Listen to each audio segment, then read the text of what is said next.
Une seule entreprise fabrique 75% des puces les plus avancées au monde et sans elle, ton iPhone, ton laptop et l'IA s'arrêtent net. Cette entreprise, c'est TSMC, le géant taïwanais qui tient littéralement le monde entre ses mains.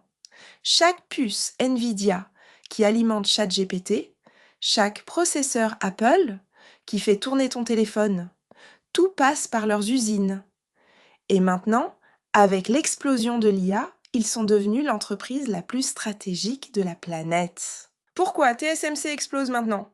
Parce que l'IA a créé une demande folle pour les puces les plus avancées.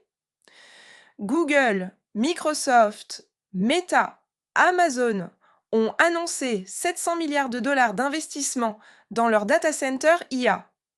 Et devine qui fabrique toutes ces puces? TSMC détient un quasi-monopole sur les nœuds avancés. Ces technologies de gravure ultra fines que personne d'autre ne maîtrise.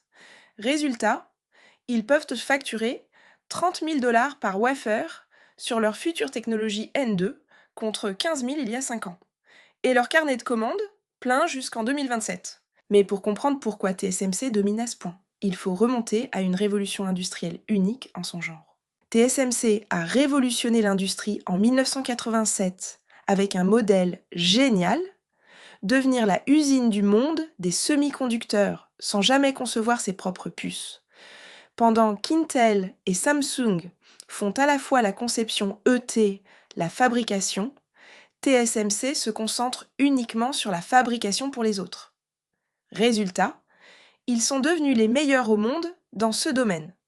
Apple leur confie 100% de ses processeurs iPhone et Mac. Nvidia leur confie toutes ses puces IA.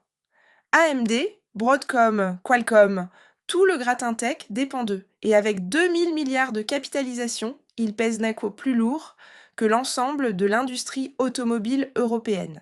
Mais pourquoi personne n'arrive à les rattraper? Parce que TSMC a construit le moat technologique le plus profond de l'industrie tech. Le MOAT de TSMC, c'est d'abord la technologie pure.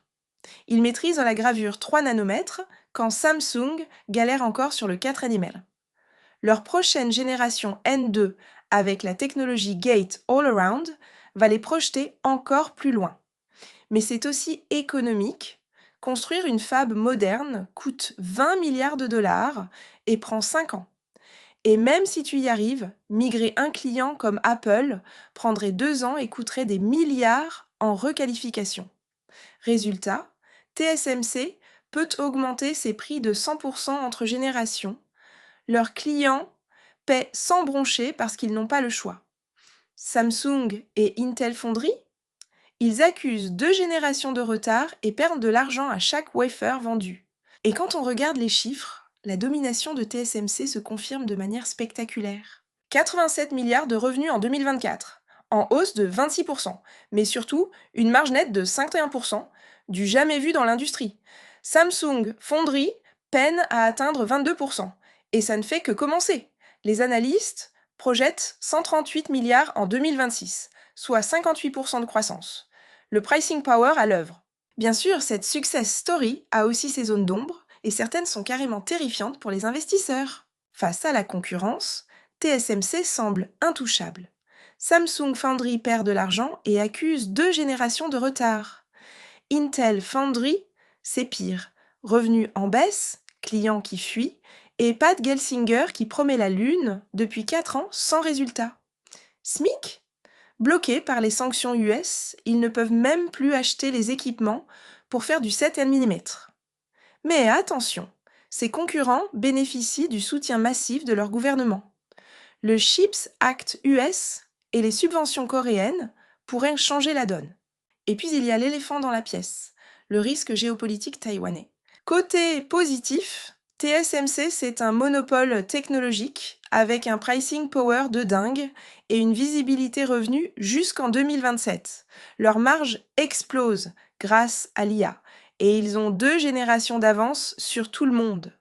Mais côté risque, c'est du lourd. Le risque Taïwan, c'est le tail risk ultime, qu'à 90% des puces avancées mondiales fabriquées sur une île revendiquée par la Chine. Un conflit et c'est game over pour l'industrie tech mondiale. Côté finance, Leur capex monstre de 55 milliards par an plombe le cash flow. Et leur dépendance à Apple et Nvidia les rend vulnérables à un ralentissement de ses clients. Alors concrètement, si tu investis dans TSMC aujourd'hui, qu'est-ce qui peut se passer dans les 5 prochaines années? Scénario bulle à 1000 $. L'IA explose encore plus que prévu. La demande pour les puces avancées devient folle. TSMC maintient son monopole et ses marges s'envolent. Scénario de base à 833 $. Croissance solide de l'IA.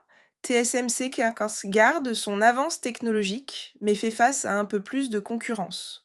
Les marges se stabilisent autour de 50%. Scénario bear à 450 $. Ralentissement de l'IA, surcapacité dans les data centers ou pire, tensions géopolitiques qui forcent une diversification massive hors de Taïwan. Même dans ce cas, on reste positif grâce au monopole technologique. Alors, verdict final sur TSMC? Note finale 8,5 sur 10. TSMC, c'est le paradoxe parfait. D'un côté, tu as le monopole technologique le plus solide de la tech, un pricing power de malade et un positionnement unique sur le supercycle IA. De l'autre, tu as ce risque géopolitique qui plane comme une épée de Damoclès. Mon verdict, c'est un achat pour les investisseurs qui tolèrent le risque et qui investissent sur 5 ans minimum. Parce que structurellement, sans TSMC, l'économie numérique mondiale s'effondre. Et ça vaut de l'or. À quel prix tu serais acheteur sur TSMC? Est-ce que le risque Taïwan te fait flipper? Ou tu penses que c'est du FUD? Dis-moi ça en commentaire, j'ai hâte de voir vos positions.